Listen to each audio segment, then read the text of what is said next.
Hey guys, and happy Homebrew Wednesday. Drinking up on my double IPA, the clone of Heady version 2 or 3. It's drinking pretty nice. You can see it's pretty clear, clearing up in the keg. Got some carbonation in there. Let's dive in and give it a whirl. Cheers.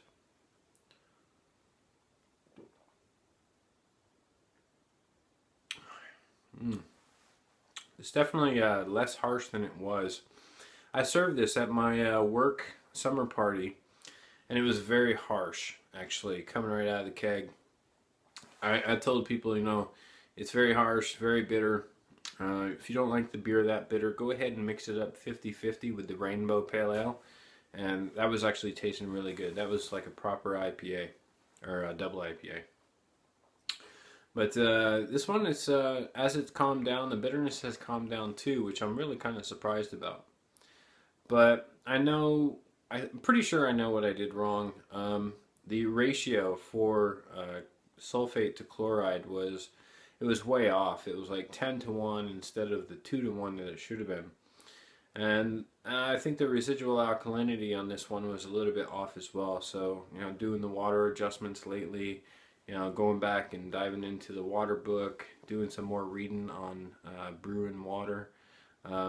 Definitely need to sort of revisit my salt additions on this one and make sure that everything else is a little bit more in balance, including pH as well.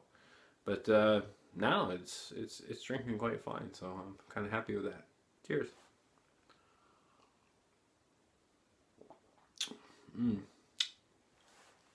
In terms of the Westvleteren clone, I did a side-by-side tasting with the real Westie, the 2014 version, and also mine that I brewed up in 2012. No, sorry, 2014. 2014 Westie 12, and a 2014, the one that I brewed in August of 2014. I did that with my neighbor Christian, so I really appreciate that, Christian, if you're watching. And yeah, let me go ahead and share that footage with you and see what the results were. Alright, so here we are at my neighbor's house, my friend Christian, and we have two beers in front of us. Neither one of us knows which one is which, but one of them is the Westvleteren 12, and one of them is my tribute clone. Attempt at brewing this beer based on some recipes online. So we've got two beers here side by side. There are apparent differences, and we're going to go ahead and take a look at them, gauge the appearance, gauge the aroma, and gauge the taste, and then talk about them a little bit, sort of what we sense, and then yeah, we'll see which one we like best. But anyways, so here's one. It's kind of dark. If I look at it through the light, you know, it's very sort of very dark, sort of reddish hues, like mahogany or something. On the other one, we've got it's a little bit lighter. It's actually quite a bit lighter, SRM wise. It's almost like a dark brown compared to it. One's got nice, lovely, some bigger bubbles. The other one's got sort of nice, tight bubbles. Great lacing on this glass. On here, it's kind of a smaller head, but holds tight, really nice. Looks like good carbonation. Yeah. Should we take the one on the right? Yes. Get the aroma. Skål. Kind of aroma do you get? A lot. A lot of aroma. Yeah. Yeah. But what is it? What is it? I can't figure out what. It's a lot of bouquet. Mm-hmm. I don't think I've had so much bouquet from anything else. And the beer I've tried, but I can't.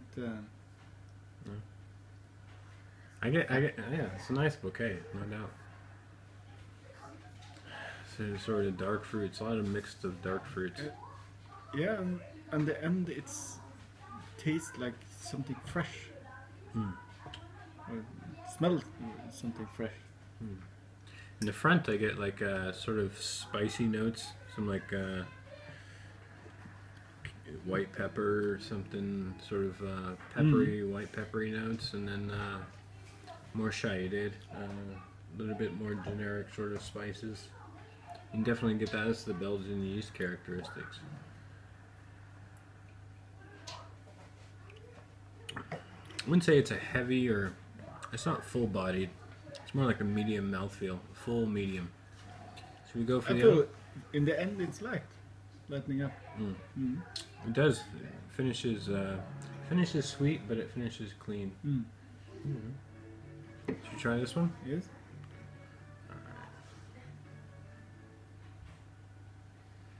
Yeah, different aroma for sure.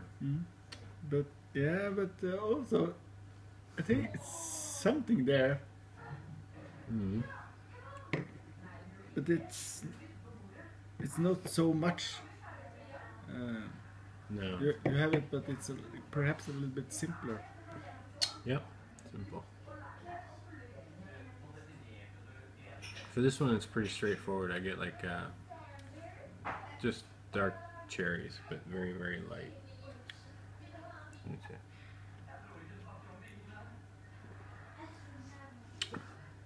Don't have this. It's a little bit sweeter. I have it on my tongue longer after. Yep. It will not be so. This. What? It was finished after 2 or 3 seconds afterwards. But this one is. Lingers. Yeah. Stays around a lot longer. Yep. I would agree. With I dark think cherries.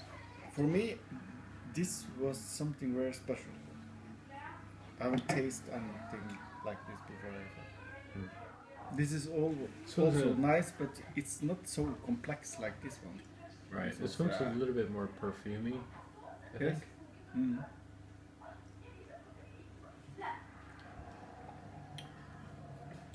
It's the same alcohol. They both should be right around 10.8%.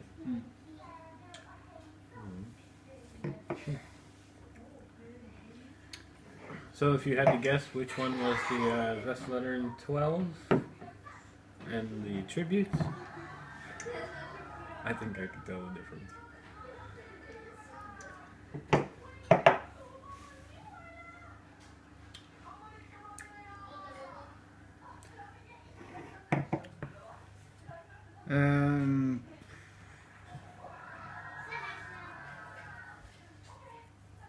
I never seen a beer with foam like this one, so I think this is.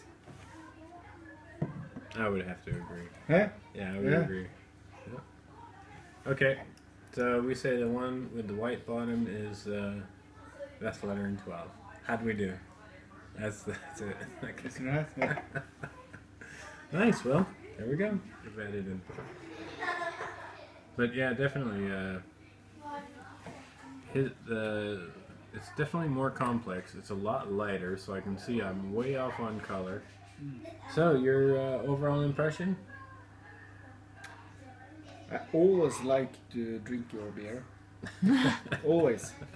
But this was something special. I'd have to It agree. it was something I never tasted before.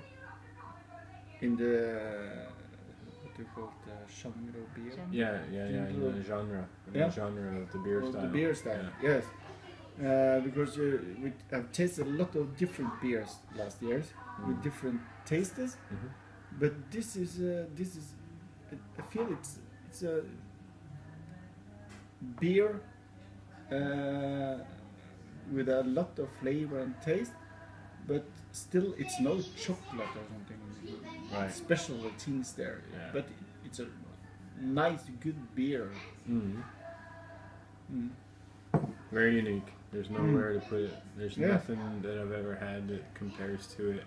Not to say that it's better than anything else I've ever tried, but it is certainly unique and a very good experience.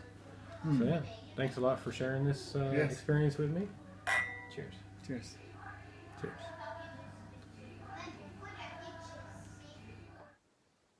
So there you go. We had a really good night. I will say that Christian's wife did prefer mine better, but I think both Christian and I preferred the original best. In terms of dimension, you know, the real Westvleteren 12 just sort of was much more complex. It really was had that sort of onion sort of properties where, you know, there were just layers and layers of complexity within it, where mine seemed, you know, there was maybe 1 or 2 layers, and that was about it. So honestly, you know, the original, I have to go back and look at that, specifically how I brewed it and the ingredients that I used, because as you can see in the video, the original is a lot lighter than the one that I did. So yeah, definitely gonna have to revisit that one when I'm ready to do a quad again. So thanks a lot, Christian. Appreciate your assistance in that. I know it's tough. Cheers. Okay. In terms of what else brewing, today I did keg up that Imperial Stout that I had in the secondary for a couple months. It's actually been 3.5 months. So, all right, guys. So here I am in the back room of the gym. Finally kegging up the stout. It's been in the secondary for probably a good 3 or 4 months. Coming down here into the keg. Had it pressurized with CO2, and now it's filling up from the bottom up, and it's just blowing out some star sand there that was inside there. Yeah, very thick, going very slow actually. It's been aging really nice. I tasted it on a Homebrew Wednesday not too long ago, and it's just it's going to be a nice chewy, nice Christmas winter Imperial Stout. Really looking forward to just getting into that. Put it into a keg. I'll let it go ahead and get cold, and then tomorrow I'll put it on CO2 and let it carb up and just let it age and lager for a couple months, and we'll give you a tasting, you know, a little bit later in the winter, see how it's going. Last weekend I brewed up with my colleague Eric. He came over and wanted to do a beer, so I chose a pale ale. You know, I've been watching New to Homebrew Tom and Harry Brew 69 do some Citra and Amarillo beers that they've really liked. So, you know, I've done a Citra beer that I really like to smash. I've never done a smash Amarillo, so I wanted to see what that brought to the table in terms of with the Citra. So I combined those two. The recipe was very simple. It was just mostly pale malt, Munich, and Vienna. Let me go ahead and show you that. So here you go. Here's the recipe. Very simple, like I said, mostly pale malt, a little bit of Munich, a little bit of Vienna. What was interesting about this was that it was 10 gallons, and that for my first wort hopping, I only added in 9 grams of Citra. I saved all of the other hop additions for late kettle additions, so 15 minutes, 10 minutes, 5 minutes, and then a 10-minute whirlpool after flame out. That's really about it to note on this one. We split it up into 5 different carboys, and in one I pitched USO 5, and the other one I pitched USO 4. So American ale versus English ale yeast, and we'll see how that turns out. I really like both of those yeasts, so you know, it should be fine. Hey, I also want to give a special shout out to all the winners of the SJ Pour Challenge quarterfinals. All the guys that are moving on to determine who the top 3 are in US. Fantastic job. Really love watching the reviews, and sounds like there's some killer beers going on. So cheers to you guys.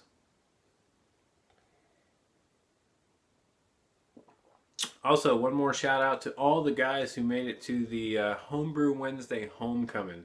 The pictures on Facebook have just been so phenomenal. And then really looking forward to the hours of footage, or the hours of work that it's going to take for you guys to come up with, you know, a few minutes of footage to show us on your Homebrew Wednesdays and YouTube channels. So you know, thanks a lot for putting the time in and being able to share that with everybody in the community. Really wish could have been there. I mean, that would have been far out, totally. But maybe next year, you never know. I would like to see the UK Homebrew Wednesday homecoming get done sometime in the next probably 6 to 8 months. That would be fantastic. I've talked about it a little bit with Harry Brew 69. I think that we should probably do it at Harry Brew's new pub in Retford, UK. Hit the description down below. Tell me what you think. You know, leave a comment. I think that would be fantastic. Give them a little bit of business. Give us all a place to sort of congregate and meet with each other, and that would just be so cool. But first off, shout out to all the guys that made it to the United States Homebrew Wednesday homecoming. So awesome. Cheers, guys.